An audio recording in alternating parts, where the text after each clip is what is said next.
મારા પ્રિય દેશવાસીઓ, નમસ્કાર. આજે જ્યારે હું તમારી સાથે મન કી બાત કરી રહ્યો છું તો મનમાં ભારે પીડા છે. 22 એપ્રિલે પહલગામમાં થયેલા ત્રાસવાદી આક્રમણે દેશના દરેક નાગરિકને દુઃખ પહોંચાડ્યું છે. પીડિત પરિવારો પ્રત્યે દરેક ભારતીયના મનમાં ઊંડી સંવેદના છે.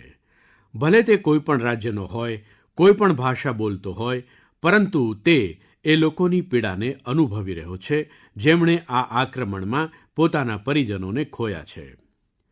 મને અનુભૂતિ છે કે દરેક ભારતીયનું લોહી ત્રાસવાદી આક્રમણની છબીઓને જોઈને ઉકળી રહ્યું છે.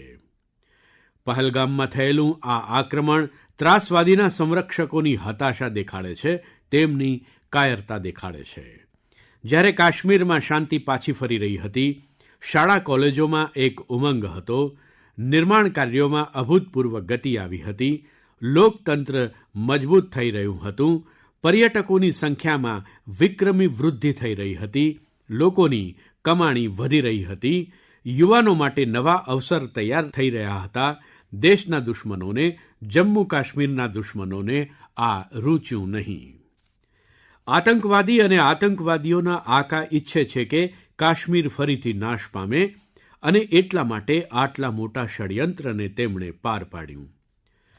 આતંકવાદ વિરુદ્ધ આ યુદ્ધમાં દેશની એકતા, 140 કરોડ ભારતીયોનો સંપ આપણી સૌથી મોટી શક્તિ છે. આ એકતા જ આતંકવાદ વિરુદ્ધ આપણી નિર્ણાયક લડાઈનો આધાર છે. આપણે દેશ સામે આવેલા આ પડકારનો સામનો કરવા માટે આપણા સંકલ્પને મજબૂત કરવાનો છે.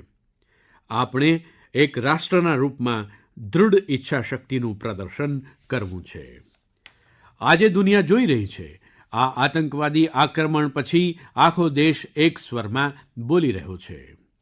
સાથીઓ, ભારતના આપણા લોકોમાં જે આક્રોશ છે તે આક્રોશ સમગ્ર દુનિયામાં છે. આ આતંકવાદી આક્રમણ પછી લગાતાર દુનિયાભરથી સંવેદનાઓ આવી રહી છે. મને પણ વૈશ્વિક નેતાઓએ ફોન કર્યા છે, પત્રો લખ્યા છે, સંદેશાઓ મોકલ્યા છે. આ જઘન્ય રીતે કરાયેલા આતંકવાદી આક્રમણની બધાએ કઠોર નિંદા કરી છે. તેમણે મૃતકોના પરિવારજનો પ્રત્યે સંવેદનાઓ પ્રગટ કરી છે. સમગ્ર વિશ્વ આતંકવાદની વિરુદ્ધ આપણી લડાઈમાં 140 કરોડ ભારતીયોની સાથે ઊભું છે. હું પીડિત પરિવારોને ફરી વિશ્વાસ અપાવું છું કે તેમને ન્યાય મળશે, ન્યાય મળીને રહેશે. આ આક્રમણના દોષીઓ અને ષડયંત્ર રચનારાઓને કઠોરતમ ઉત્તર આપવામાં આવશે. સાથીઓ, 2 દિવસ પહેલાં આપણે દેશના મહાન વૈજ્ઞાનિક ડૉક્ટર કે. કસ્તુરીરંગનજીને ગુમાવ્યા છે. જ્યારે પણ કસ્તુરીરંગનજી સાથે મુલાકાત થઈ, અમે ભારતના યુવાઓની પ્રતિભા, આધુનિક શિક્ષણ, અંતરિક્ષ વિજ્ઞાન એવા વિષયો પર ઘણી ચર્ચા કરતા હતા.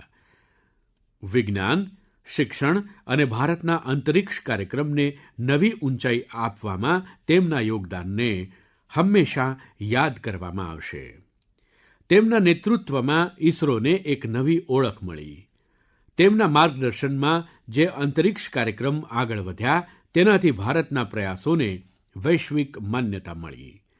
આજે ભારત જે ઉપગ્રહોનો ઉપયોગ કરે છે, તેમાંથી અનેક ડૉક્ટર કસ્તુરીરંગનની દેખરેખમાં જ છોડવામાં આવ્યા હતા.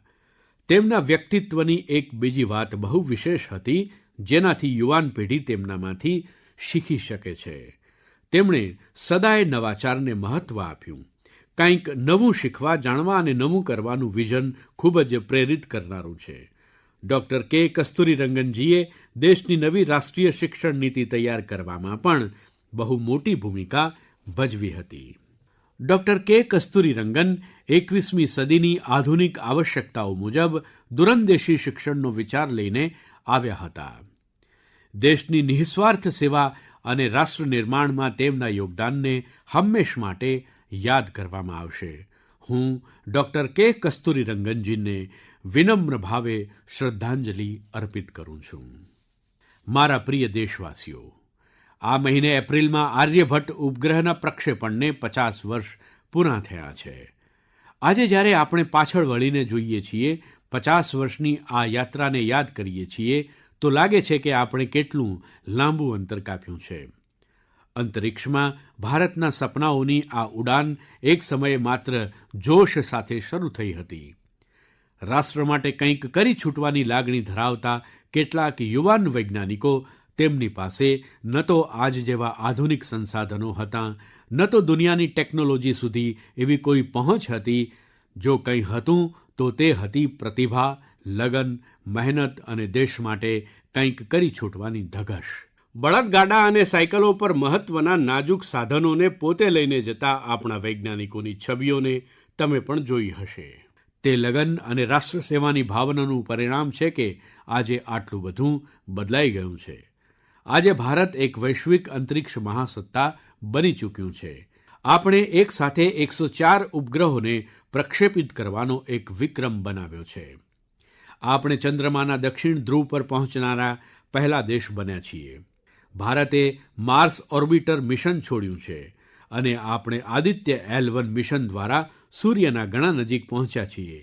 આજે ભારત પૂરી દુનિયામાં સૌથી ઓછા ખર્ચે પરંતુ સફળ અંતરિક્ષ કાર્યક્રમનું નેતૃત્વ કરી રહ્યું છે. દુનિયાના અનેક દેશો પોતાના ઉપગ્રહો અને અંતરિક્ષ મિશન માટે ઇસરોની સહાય લે છે. સાથીઓ, જ્યારે આપણે ઇસરો દ્વારા કોઈપણ ઉપગ્રહનું પ્રક્ષેપણ જોઈએ છીએ તો આપણે ગર્વ અનુભવીએ છીએ. આવી જ અનુભૂતિ મને ત્યારે થઈ જ્યારે હું 2014માં PSLV-C-23ના પ્રક્ષેપણનો સાક્ષી બન્યો હતો. 2019માં ચંદ્રયાન-2ના ઉતરાણ વખતે પણ હું બેંગલુરુના ઇસરો કેન્દ્રમાં હાજર હતો. તે સમયે ચંદ્રયાનને એ અપેક્ષિત સફળતા નહોતી મળી, ત્યારે વૈજ્ઞાનિકો માટે તે ખૂબ જ મુશ્કેલ ઘડી હતી. પરંતુ હું મારી આંખોથી વૈજ્ઞાનિકોના ધૈર્ય અને કંઈક કરી છૂટવાની ધગશ પણ જોઈ રહ્યો હતો અને કેટલાંક વર્ષો પછી પૂરી દુનિયાએ પણ જોયું કે કેવી રીતે તે જ વૈજ્ઞાનિકોએ ચંદ્રયાન-3ને સફળ કરીને દેખાડ્યું. સાથીઓ, હવે ભારતે પોતાના અંતરિક્ષ ક્ષેત્રને ખાનગી ક્ષેત્ર માટે ખોલી નાખ્યું છે. આજે ઘણા બધા યુવાનો અંતરિક્ષ સ્ટાર્ટઅપમાં નવા ઝંડા લહેરાવી રહ્યા છે. 10 વર્ષ પહેલાં આ ક્ષેત્રમાં માત્ર એક જ કંપની હતી, પરંતુ આજે દેશમાં 350થી વધુ સ્પેસ સ્ટાર્ટઅપ કામ કરી રહ્યા છે. આવનારો સમય અંતરિક્ષમાં ઘણી બધી નવી સંભાવનાઓ લઈને આવી રહ્યો છે. ભારત નવી ઊંચાઈઓને સ્પર્શવાનું છે. દેશ ગગનયાન, સ્પેડેક્સ અને ચંદ્રયાન-4 જેવા અનેક મહત્ત્વપૂર્ણ મિશનની તૈયારીઓમાં લાગેલો છે. આપણે વિનસ ઓર્બિટર મિશન અને માર્સ લેન્ડર મિશન પર પણ કામ કરી રહ્યા છીએ. આપણા અંતરિક્ષ વૈજ્ઞાનિકો પોતાના ઇનોવેશનથી દેશવાસીઓને નવો ગર્વ આપવાના છે. સાથીઓ, ગત મહિને મ્યાનમારમાં આવેલા ભૂકંપની ભયાવહ છબીઓ તમે અવશ્ય જોઈ હશે. ભૂકંપથી ત્યાં બહુ મોટો વિનાશ સર્જાયો. કાટમાળમાં ફસાયેલા લોકો માટે એક એક શ્વાસ, એક એક પળ કિંમતી હતી. આથી ભારતે મ્યાનમારના આપણા ભાઈઓ બહેનો માટે તરત જ ઓપરેશન બ્રહ્મા શરૂ કર્યું. વાયુસેનાના વિમાનોથી લઈને નૌસેનાના જહાજો પણ મ્યાનમારની મદદ માટે રવાના થઈ ગયા. ત્યાં ભારતીય ટીમે એક ફિલ્ડ હોસ્પિટલ તૈયાર કરી. એન્જિનિયરોની એક ટીમે મહત્ત્વપૂર્ણ ઇમારતો અને ઇન્ફ્રાસ્ટ્રક્ચરને થયેલા નુકસાનનું મૂલ્યાંકન કરવામાં મદદ કરી. ભારતીય ટીમે ત્યાં ધાબળા, તંબુ, સ્લીપિંગ બેગ્સ, દવાઓ, ખાણીપીણીના સામાન સાથે જ બીજી ઘણી બધી ચીજો પૂરી પાડી. આ દરમિયાન ભારતીય ટીમને ત્યાંના લોકો તરફથી ઘણી પ્રશંસા પણ મળી. સાથીઓ, આ સંકટમાં સાહસ, ધૈર્ય અને સૂઝબૂઝના અનેક હૃદયસ્પર્શી ઉદાહરણ જોવા મળ્યા. ભારતીય ટીમે 70 વર્ષથી વધુ વયના એક વૃદ્ધાને બચાવ્યા, જે કાટમાળમાં 18 કલાકથી દબાયેલા હતા. જે લોકો અત્યારે ટીવી પર મન કી બાત જોઈ રહ્યા છે, તેમને આ વૃદ્ધાનો ચહેરો પણ દેખાઈ રહ્યો હશે.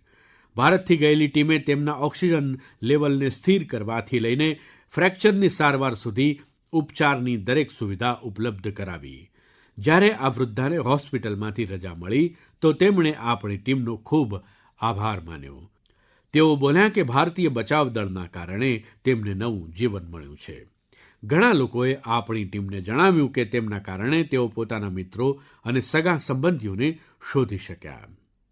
સાથીઓ, ભૂકંપ પછી મ્યાનમારમાં માંડલેના એક મઠમાં અનેક લોકો ફસાયેલા હોવાની આશંકા હતી. આપણા સાથીઓએ ત્યાં પણ રાહત અને બચાવ અભિયાન ચલાવ્યું. તેના કારણે તેમને બૌદ્ધ ભિક્ષુઓના ખૂબ જ આશીર્વાદ મળ્યા.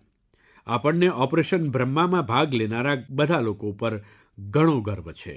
આપણી પરંપરા છે, આપણા સંસ્કારો છે, વસુધૈવ કુટુંબકમની ભાવના. પૂરી દુનિયા એક પરિવાર છે. સંકટના સમયે વિશ્વમિત્રના રૂપમાં ભારતની તત્પરતા અને માનવતા માટે ભારતની પ્રતિબદ્ધતા આપણી ઓળખ બની રહી છે. સાથીઓ, મને આફ્રિકાના ઇથિયોપિયામાં પ્રવાસી ભારતીયોના એક અભિનવ પ્રયાસની જાણકારી મળી છે. ઇથિયોપિયામાં રહેનારા ભારતીયોએ એવાં બાળકોને ઉપચાર માટે ભારત મોકલવાની પહેલ કરી છે જે જન્મથી જ હૃદયની બીમારીથી પીડિત છે. આવા ઘણા બાળકોની ભારતીય પરિવારો દ્વારા આર્થિક મદદ પણ કરવામાં આવી રહી છે. જો કોઈ બાળકનો પરિવાર પૈસાના કારણે ભારત આવવામાં અસમર્થ હોય તો તેમની પણ વ્યવસ્થા આપણા ભારતીય ભાઈઓ બહેનો કરી રહ્યા છે. પ્રયત્ન એ છે કે ગંભીર બીમારી સામે ઝઝૂમી રહેલા ઇથિયોપિયાના દરેક જરૂરિયાતવાળા બાળકોને શ્રેષ્ઠ ઉપચાર મળે. પ્રવાસી ભારતીયોના આ ભલાઈના કાર્યને ઇથિયોપિયામાં ભરપૂર પ્રશંસા મળી રહી છે. તમે જાણો છો કે ભારતમાં મેડિકલ સુવિધાઓ વધુ સારી થઈ રહી છે. તેનો લાભ બીજા દેશના નાગરિકો પણ ઉઠાવી રહ્યા છે. સાથીઓ, કેટલાક જ દિવસ પહેલાં ભારતે અફઘાનિસ્તાનના લોકો માટે મોટી સંખ્યામાં રસીઓ મોકલી છે. આ રસી રેબિઝ, ટીટેનસ, હિપેટાઇટિસ બી અને ઇન્ફ્લુએન્ઝા જેવી ભયાવહ બીમારીઓથી બચાવમાં કામ આવશે.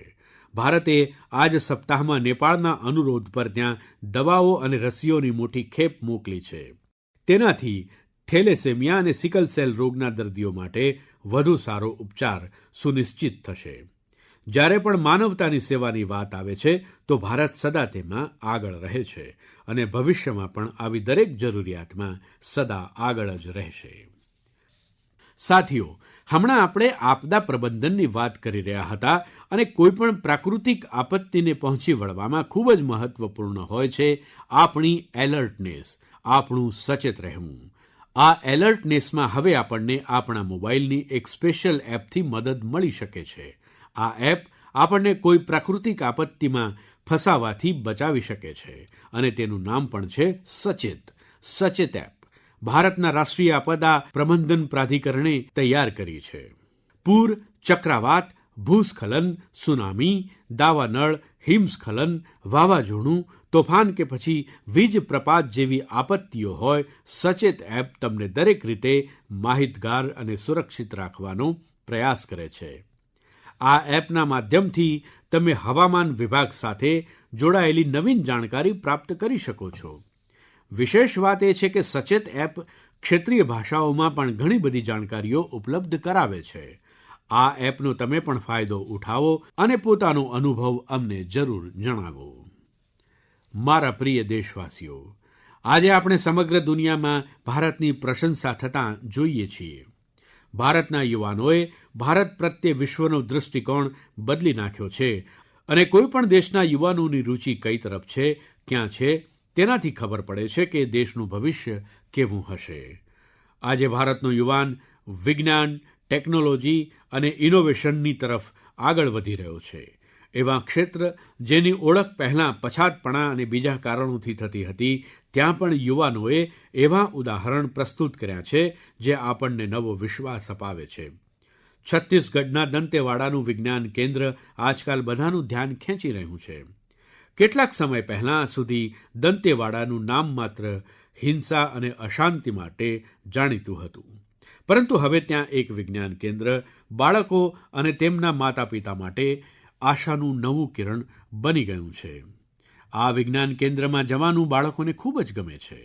તેઓ હવે નવાં મશીનો બનાવવાથી માંડીને ટેકનોલોજીનો ઉપયોગ કરીને નવી પ્રોડક્ટ્સ બનાવવાનું શીખી રહ્યા છે. તેમને 3D પ્રિન્ટર્સ અને રોબોટિક કારોની સાથે જ બીજી ઇનોવેટિવ ચીજો વિશે જાણવાની તક મળી છે. હમણાં કેટલાક સમય પહેલાં મેં ગુજરાત સાયન્સ સિટીમાં પણ સાયન્સ ગેલેરીનું ઉદ્ઘાટન કર્યું હતું. આ ગેલેરીઝમાંથી એ ઝલક મળે છે કે આધુનિક વિજ્ઞાનની ક્ષમતા શું છે, વિજ્ઞાન આપણા માટે કેટલું બધું કરી શકે છે. મને જાણકારી મળી છે કે આ ગેલેરીઝ અંગે ત્યાં બાળકોમાં ખૂબ જ ઉત્સાહ છે. વિજ્ઞાન અને ઇનોવેશન પ્રત્યે આ વધતું આકર્ષણ જરૂર ભારતને નવી ઊંચાઈ પર લઈ જશે. મારા પ્રિય દેશવાસીઓ, આપણા દેશની સૌથી મોટી શક્તિ આપણા 140 કરોડ નાગરિકો છે, તેમનું સામર્થ્ય છે, તેમની ઈચ્છા શક્તિ છે. અને જ્યારે કરોડો લોકો એક સાથે કોઈ અભિયાન સાથે જોડાઈ જાય છે તો તેનો પ્રભાવ ખૂબ જ મોટો હોય છે. તેનું એક ઉદાહરણ છે એક પેડ માં કે નામ. આ અભિયાન તે માતાના નામે છે જેણે આપણને જન્મ આપ્યો, અને તે એ ધરતી માતા માટે પણ છે જે આપણને તેના ખોળામાં ધારણ કરેલી રહે છે. સાથીઓ, 5 જૂને વિશ્વ પર્યાવરણ દિવસ પર આ અભિયાનને 1 વર્ષ પૂરું થઈ રહ્યું છે. આ 1 વર્ષમાં આ અભિયાન હેઠળ દેશભરમાં માતાના નામ પર 140 કરોડથી વધુ વૃક્ષ લગાવાયા છે. ભારતની આ પહેલને જોતાં દેશની બહાર પણ લોકોએ પોતાની માતાના નામે વૃક્ષ લગાવેલા છે. તમે પણ આ અભિયાનનો હિસ્સો બનો, જેથી 1 વર્ષ પૂરું થાય ત્યારે પોતાની ભાગીદારી પર તમે ગર્વ કરી શકો. સાથીઓ, વૃક્ષોથી આપણને ઠંડક મળે છે, વૃક્ષના છાંયડામાં ગરમીથી રાહત મળે છે, તે આપણે બધા જાણીએ છીએ. પરંતુ ગત દિવસોમાં તેની સાથે જોડાયેલા એક સમાચાર જોયા જેણે મારું ધ્યાન ખેંચ્યું. ગુજરાતના અમદાવાદ શહેરમાં ગત કેટલાંક વર્ષોમાં 70 લાખથી વધુ વૃક્ષો લગાવાયા છે. આ વૃક્ષોએ અમદાવાદમાં હરિયાળો વિસ્તાર ઘણો વધારી દીધો છે. તેની સાથોસાથ સાબરમતી નદી પર રિવરફ્રન્ટ બનવાથી અને કાંકરિયા તળાવ જેવા કેટલાક તળાવના પુનઃનિર્માણથી ત્યાં જળાશયોની સંખ્યા પણ વધી ગઈ છે. હવે સમાચાર અહેવાલો કહે છે કે ગત કેટલાંક વર્ષોમાં અમદાવાદ વૈશ્વિક ગરમી સામે લડાઈ લડનારા પ્રમુખ શહેરોમાંનું એક બની ગયું છે.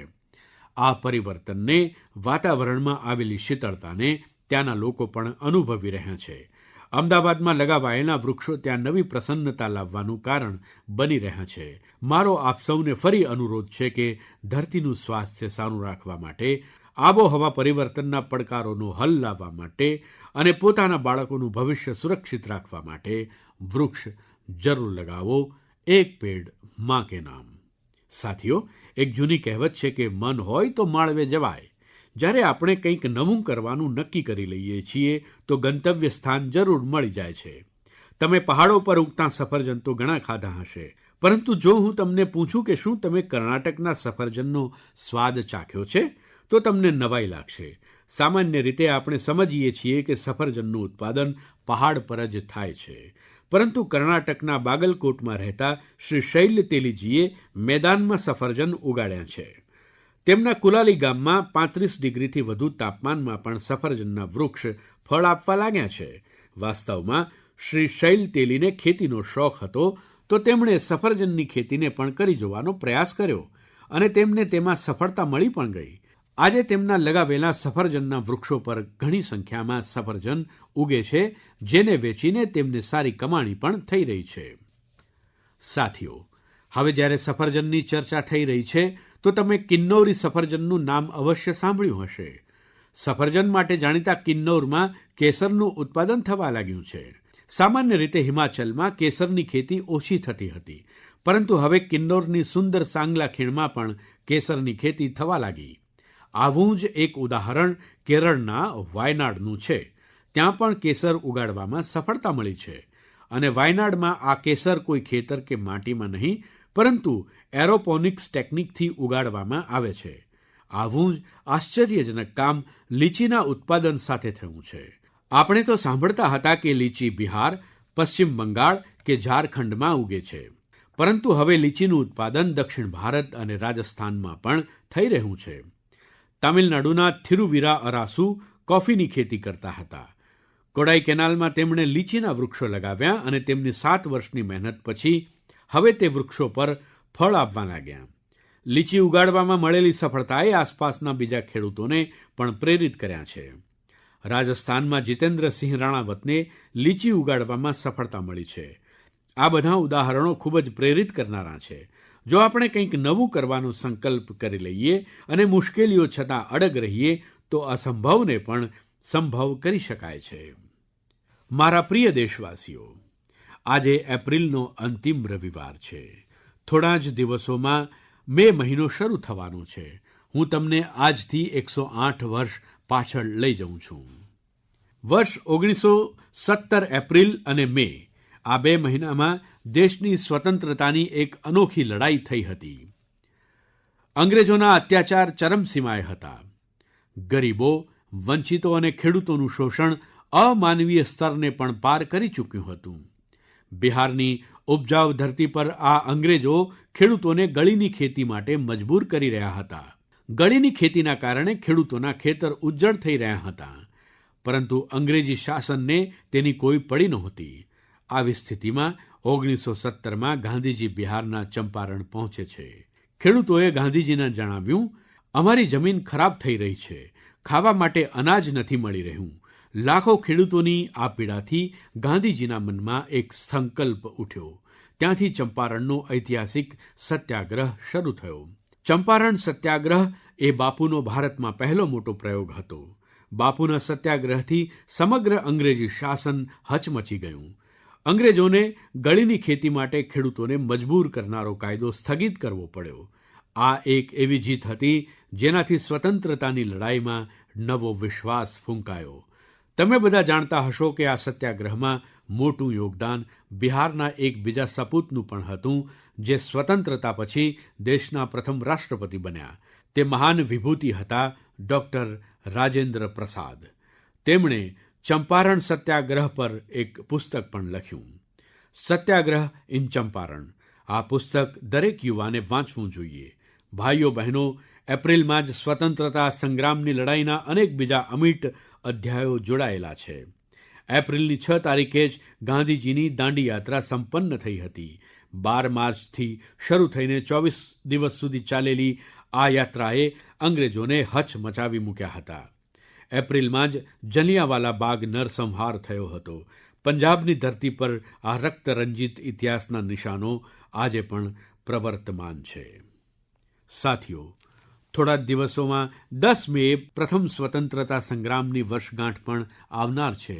સ્વતંત્રતાની આ પહેલી લડાઈમાં જે તણખો પ્રગટ્યો હતો તે આગળ વધીને લાખો સેનાનીઓ માટે મશાલ બની ગયો. હમણાં 26 એપ્રિલે આપણે 1857ની ક્રાંતિના મહાન નાયક બાબુ વીરકુંવરસિંહજીની પુણ્યતિથિ પણ મનાવી છે. બિહારના મહાન સેનાનીથી સમગ્ર દેશને પ્રેરણા મળે છે. આપણે આવા જ લાખો સ્વતંત્રતા સેનાનીઓની અમર પ્રેરણાને જીવિત રાખવાની છે. આપણને તેમનામાંથી જે ઊર્જા મળે છે તે અમૃતકાળના આપણા સંકલ્પોને નવી મજબૂતી આપે છે. સાથીઓ, મન કી બાતની આ લાંબી યાત્રામાં તમે આ કાર્યક્રમની સાથે એક આત્મીય સંબંધ બનાવી લીધો છે. દેશવાસી જે ઉપલબ્ધિ બીજા સાથે વહેંચવા માંગતા હોય તેને મન કી બાતના માધ્યમથી લોકો સુધી પહોંચાડાય છે. આગામી મહિને આપણે ફરી મળીને દેશની વિવિધતાઓ, ગૌરવશાળી પરંપરાઓ અને નવી ઉપલબ્ધિઓ પર વાત કરીશું. આપણે એવા લોકો વિશે જાણીશું જે પોતાના સમર્પણ અને સેવા ભાવનાથી સમાજમાં પરિવર્તન લાવી રહ્યા છે. સદાની જેમ તમે અમને તમારા વિચાર અને સૂચનો મોકલતા રહેજો. ધન્યવાદ. નમસ્કાર.